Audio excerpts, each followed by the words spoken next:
If you throw under 400 feet in disc golf, you've probably heard people say that you shouldn't try to throw destroyers. This might be how they fly for you.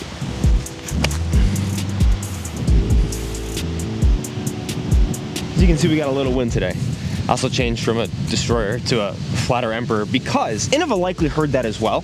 And so they came out with a disc that maybe everyone can use as a driver.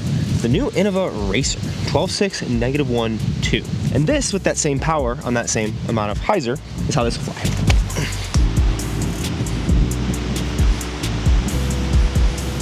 This went 45 feet further than the Emperor, which is pretty much just the infinite model of a destroyer mold. So today I want to put the Racer to the test to see if it could be a disc that would work for you, but I also want to throw some bombs. And after that first comparison, I actually am going to be throwing that orange disc and the Racer on 4 different holes ranging from 240 feet, incrementing up to 410 feet to show the different use cases and how they'll fly differently. Then we'll check out the profile and feel, because it does look like they modified a destroyer or a destroyer-like mold with one pretty big change that I have some thoughts on. At some point there might also be a little cringy guest appearance, if you know what I'm talking about. But at the end, because I want to throw some bombs with these guys, because apparently they're supposed to go super far and super easily, I'm going to do a 3-hole eagle challenge. There's 3 shorter par 4s at this course, Adams Hollow, that I'm going to be playing. They're all just over 500 feet, all the way ranging to about 570. I'll have 2 shots at each of those, so 6 chances total.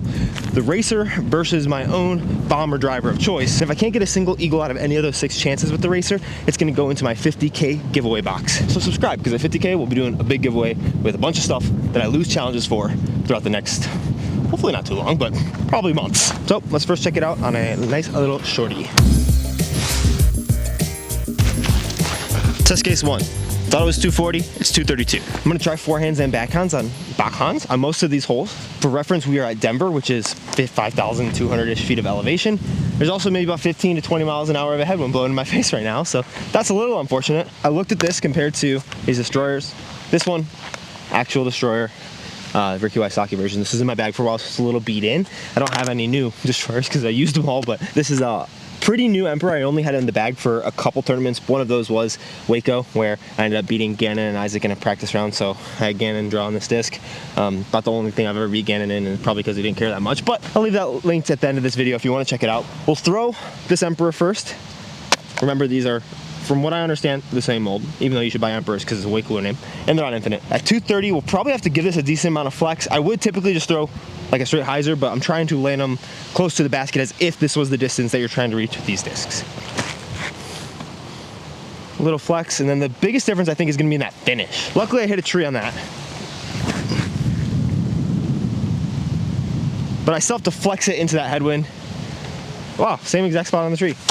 Now for the Racer, which, let's just be real, this is a way cooler stamp. I think I could flex this, and on that same line, it'll probably just land a little closer to the basket without as much turn, or I mean as much like fade. Like, that is really nice, wow. It's a very mellow flight, and I think even though it's not a very domey disc, there's something about the mold that we'll look at after these test cases that will show that.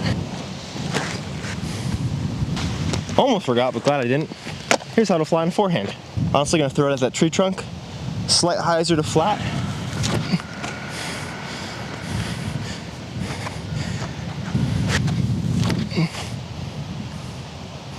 Prepare yourself for all the forehands being much less consistent and much worse than the backhands right now. I think that first one really showed if you're throwing like a flatter shot, pretty easy 230. Honestly, the feel of this disc on a forehand, I might like it better than a backhand.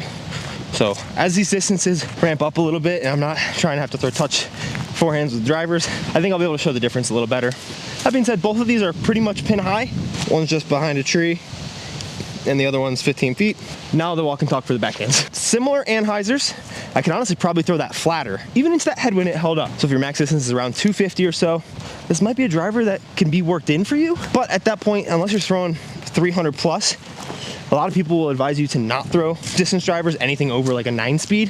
The only thing I say to that is there can be a place for something that moves really right and left in a shot, especially if you're playing in the woods and you need a crazier shape even at those shorter distances, and it's something to grow into. The Racer being something that's much easier to grow into seemingly than one of these guys. So on to the next use case, right about 300 feet. Level 2 is gonna be right at that 300 foot range. Forehand and backhand, nice and up on the hill. Gannon Emperor first. Ah! Oh no! Oh geez, that is in the water. Good news.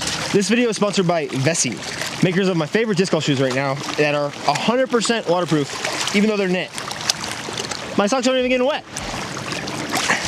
Sorry, Gannon. Now, I'm not gonna take my shoes off this time because a lot of you guys hated my toe socks. Understandable, by the way. But the Vessi Stormburst high tops, as well as low tops, which I wear all the time, are not only super stylish, but also very comfortable to play in. They do have a little bit of a heel and some stack, which means I get a little bit taller every time I wear them, which is nice. They've also become my favorite shoes to work out in because they have a really strong base and platform, which not only helps me plant, but also lift. And even though I've been wearing them for a few months, I've seen almost no tread wear, which is pretty impressive. So a couple of the facts that these look good, feel good, are very stable and supportive, and if you ever play in the morning or at nighttime, you'll never have to worry about dew because they're fully waterproof, and you already have a winning company. But on top of just the Stormburst, they also have some of my other favorite more casual shoes. The Weekender, which I wear around the house and just going out, better for date nights, as well as the Courtside Classics, which I also play disc golf in. Now, a really sweet style with much less drop. They don't have a difference from the heel to the toe height, and someone who's transitioning from barefoot shoes to more traditional shoes, I like having both of those options to both play in as well as just do my day-to-day life in. But I always find myself gravitating towards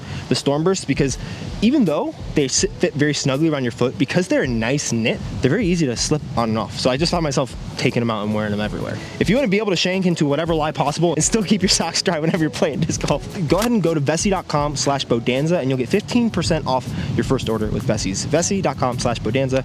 Thank you, Vessi, for sponsoring this video. But let's get to the real hole for tier 2.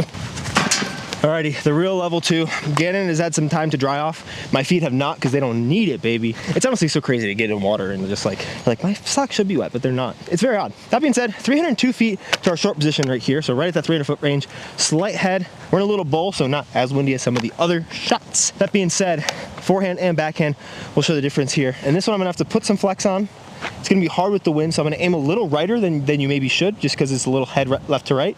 And the wind's gonna help push it back at the end of the flight.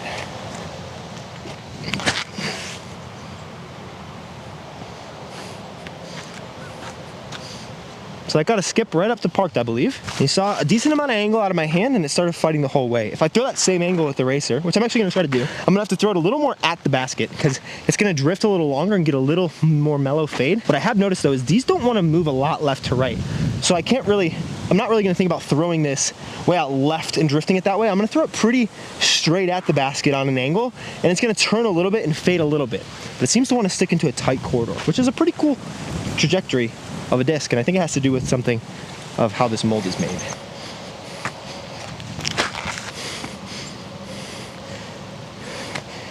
Wow, that is nice. I think it also is a little closer than the Emperor. Stayed on turn a little longer, but I threw it that way and it just stayed that way. It didn't really turn to that, which makes me think it's not understable. It's just stable. A lot of people get up in arms when I say like stable for overstable, but stable really just means straight. Once it's stay on a path, this is a stable driver. It'll flip up, but even if it flips up, it's still going straight. If it turns, it's still going straight and turning a bit. It's been pretty impressive. So forehand, also I'm breathing heavy because I shanked 2 shots with this, but can't leave the shanks in, so I sprinted and grabbed them. But the Destroyer, now,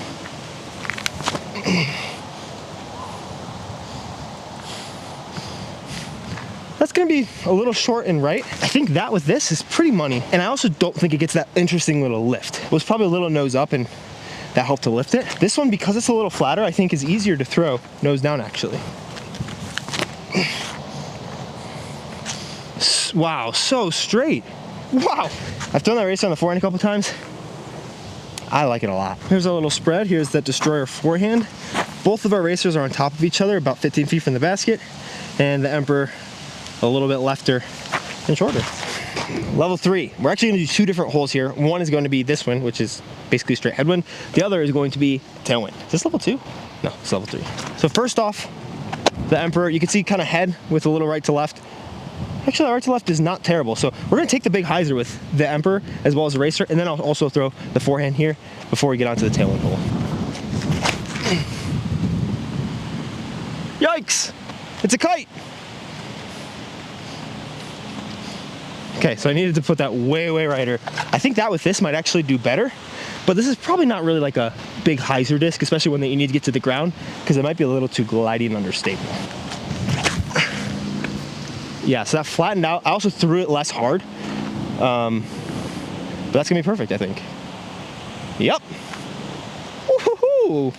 see me ace the basket with some of that sand that came up? That was pretty sweet. All right, destroyer forehand. So isn't that right to left? Oh, wow, okay. Yeah, those are right next to both of that destroyer and emperor on top of each other. Racer. Ooh, we might have to throw this on a little hyzer out there. Yep, little hyzer flip, stand up. Wow, that's nice. Again, just doesn't want to move left to right. Like you saw how much right to left that was, and it popped up to this angle for half a second, but it just kept moving straight. It doesn't want to move left to right is what I'm finding. It likes to stay straight on a line. It'll hyzer flip a little bit, but unless you put drastic angle on it, it mostly wants to stay within a very tight corridor, which is really good for newer players because the disc is going to tell you that you're making the mistake. You can't really blame the disc that much. Good news is distance was right. Here is the destroyer. The emperor went to another dimension way down here, but both of these racers are pretty parked. Buckets. I really could see this being a disc that I like on my forehand because I've been trying to find a forehand disc. So the second hole for level 3, we now have a wind that's kind of a tail left to right. It's going to be really good for the eagle opportunities. But we'll just show you racer versus emperor on a 357-foot hole right down there. Slightly downhill, probably plays closer to 340. With the emperor, I could just throw a big wide spike hyzer, but with both of these, we're going to try to go a little more straight at it. So this, I'll have to give some flex, and it'll fade back. And the racer, I think I can just throw flat. It'll drift a little. It might not even turn. It just might drift, which is kind of something I've seen with some fairway drivers before, but not a lot of distance drivers, where they're just going straight and moving off to one direction without actually doing the turning. So emperor first.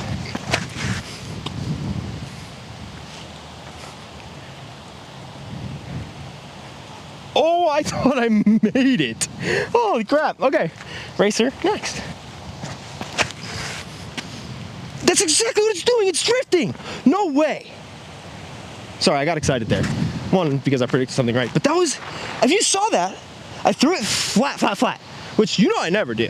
And it was just drifting. It wasn't turning. That was so cool.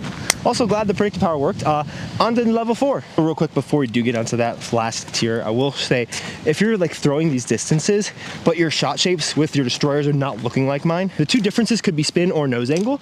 And so like if your discs are turning more or they're fading more, I typically will throw with between 1300 and 1500 RPM of spin when I use tech disc. I haven't used it in a couple months, so maybe that's a little off. And then my nose angle is relatively neutral, so that might be the difference. But this is the emperor and the racer.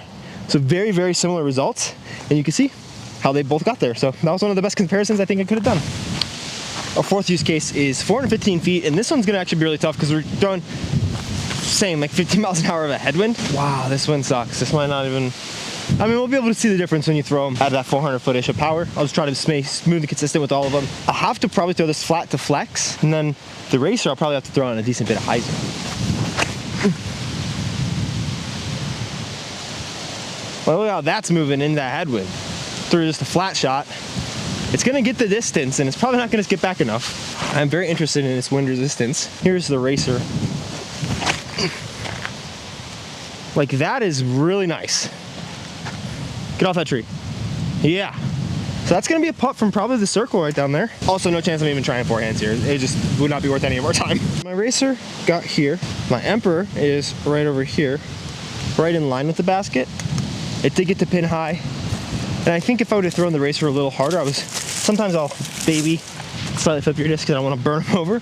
And I trusted the emperor, didn't trust this. But I do think that, like, if you're throwing that, if you're able to throw into a headwind 415 feet, this is gonna probably become a little bit too finicky for you. Unless you need a very specific shape, so you will probably want, and if you're doing that, like, you can throw destroyers and stuff. But if you're throwing in that 350-ish range, this might be a good hyzer flip headwind disc, because something like that emperor, or just a normal stock destroyer, you'll have to either flex it too much, or it might get too much skip. And the mellow flight of this racer is honestly very impressive to me. It just does not want to move left to right. All in like that same forward trajectory that you're throwing it. Like, it'll flip and it'll like be on turn, but it just doesn't seem to want to deviate too much off of whatever forward line you put it on. If you put it on some nose up, I imagine it won't want to go left on a backhand and right on a forehand right-handed. But that being said, let's take a look at the profile of this, especially compared to this emperor, because they're very, very similar. But there is one slight difference that I think causes that flight change. And that is this nose bead right here that you're likely able to see. It kind of like, you can get your nail under there it's very interesting because when I put up the Emperor and the Racer here, you see they're very, very similar discs. The Racer might have a little less concavity. I mean, even there, it's just so similar, these two molds, except they took this rim and added a little bit of a further edge, dropping it further down. So this is a little thicker on the edge than this Emperor is, which is, again, pretty much a destroyer, maybe just a destroyer. And what I've heard this nose bead might do from someone when I did my unboxing over on my second channel, Banana Froth, was someone's mentioned that they add that nose bead and it lowers the parting line. So air is able to travel over it better. I don't know if it increases or decreases drag. You guys teach me a lot in the comments, all this stuff. But it might lower that parting line so it becomes slightly more understable, but it also mellows out the flight a lot, is what I've noticed. It doesn't seem to be crazy fast. I'm excited to throw it on those bombs, especially not the first one, because the first one was like into a headwind. If we wanted to compare it to some other discs, you have like the Pharaoh here, which is gonna be a little bit lower parting line just based on the wing and a little more dome. This do not have a lot of dome. I also had a Metal Flake one that I borrowed from Joel Freeman, and that one also very not domey. Maybe this bead helps to mellow out that dome. Maybe that's just what they're selecting for, but not a lot of dome. Reference here's like the Destroyer, Stamp Destroyer. Very, very similar. This one's just not as flat, which is why this is a better example in my opinion, because the flatness is very similar between these two.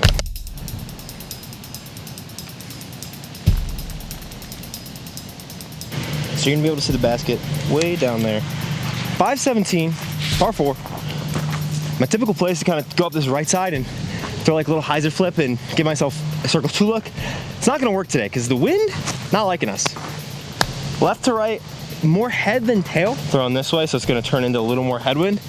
So gotta make sure to throw them high and hard, figure out the anti-angle. We'll go Racer, and then my disc of choice, the Halo Pharaoh, because there's like 9 of these left on my site, so sell them out if you want. Peace.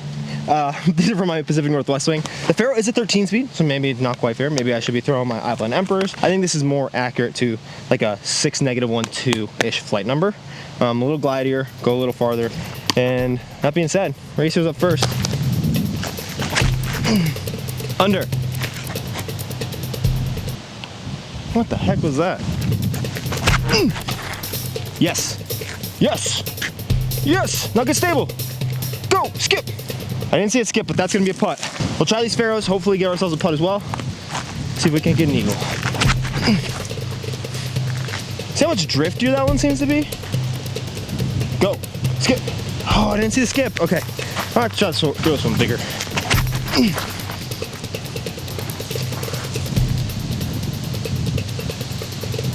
Faded out too much, maybe. Oh. For eagle. Wow, okay. Fade! Oh, great height. This is gonna be the hardest hole though. I think it's 568 or so. Way down there. You can see the basket. Yeah, the play to get the eagle is a really big over the top, but you gotta get the nose down. The Racer being a little bit flatter, it's a little easier for me to pop the nose up, so I really have to be intentional with my grip. Go. Oh, too high, but really good. Okay, that's a potential throw-in. Man, I just think it's hard to think about drifting these because they just don't turn. They don't pan hard. That's what it is. So this one's gonna go up the middle.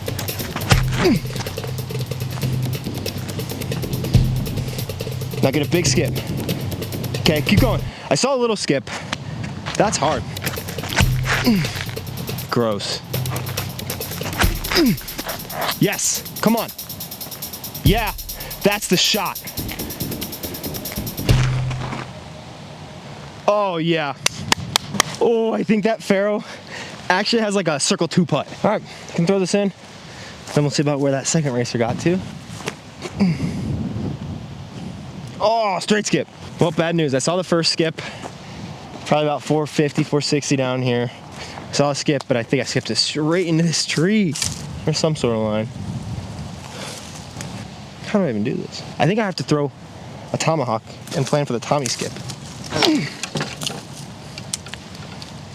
No eagle today on that one.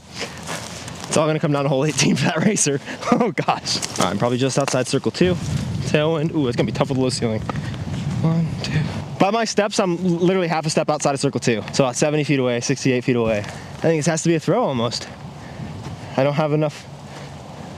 I could do a big Anheuser putt. Oh, why does it have to be a tailwind? Why does it have to drop it? I'm just gonna grab myself sleeping. I don't know. Let's get it.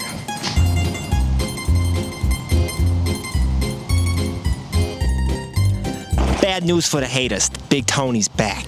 Oh, Ding Ding told me I get 2 shots. We got the racer, 246. Now we gotta see if this frisbee's gonna work for any old lefty. Right out there. Go in the basket. Oh. Big Tony's been too juiced up. We're gonna give it a little bit of a flexi flex. Show you how this racer races there. Oh, baby. Skip on in there. Banana Boy can never. You already know Big Tone the Jabron, he's got it going on. And look, I've been watching Banana Boy miss all these eagle putts. I've been hiding behind trees. I'll show him what it's like to make a putt. You ain't never seen a more beautiful birdie in your life, huh? Another painfully excruciating watch. I'm sorry you had to see that, but didn't know he was stalking me. That being said, 500 feet, I'm on top of the hill, par 4, little tailwind. Let's get one of these. That's so good. That's so good. Oh, it's so short. Wow. Wow, wow. That's better. That's perfect. Yep, still a little short. I'm gonna try to throw these the same.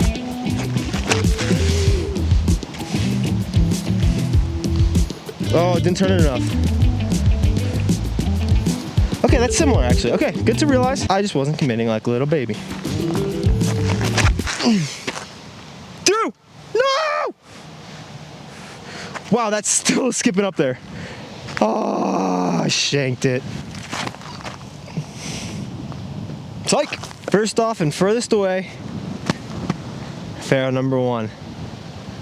A lot of right to left wind. It's gonna be tailwind from those. It's gonna be tough. If I leave it short, I'm being a little baby because it's literally just trying to eagle. There's no repercussions if I don't. Oh no! Eesh. Last chance. The bad news is that was my first time doing that, and it was actually more likely the first time. First time I actually shorted the first one, and then the second one, as I was coming up, the wind had nutmegged me and raised the disc in my hand, and I sailed the basket by like 4 feet. So I didn't turn the camera on though, obviously, but I didn't make them either way. So one of these is going into the 50K giveaway. Subscribe, and once ever that happens, we'll do that. Big shout out to Vessi. Use vessi.com/Bodanza for 15% off your first order. If you have already got Vessis before and you want to restock, please also use my link. It greatly supports me and future contract negotiations. Let's drain one of these for some redemption and get out of here. Go play some disc golf if you can. Don't leave it low. You guys, I'm not gonna lie, I thought I might not have even got it to the water, and I was like, perfect, I can just place it in the water for the Vessi ad, it's gonna be sweet, and then I get out in here and I realized I was dumb. It took a big old skip, and it's freezing. Maybe I shouldn't have thrown such an important disc to me in the freaking water. I don't care about that blue destroyer, but, you know, continuity, you wouldn't believe me if it wasn't the Gannon disc. Oh, baby, oh, don't get on the nuts. Alrighty, thanks for watching, by the way. You guys are the best. Subscribe on your way out. Oh gosh. Maybe this sacrifice of my comfort will make it not windy anymore for the rest of the video. So if it didn't get windy after this hole, you know why. You're welcome. Peace.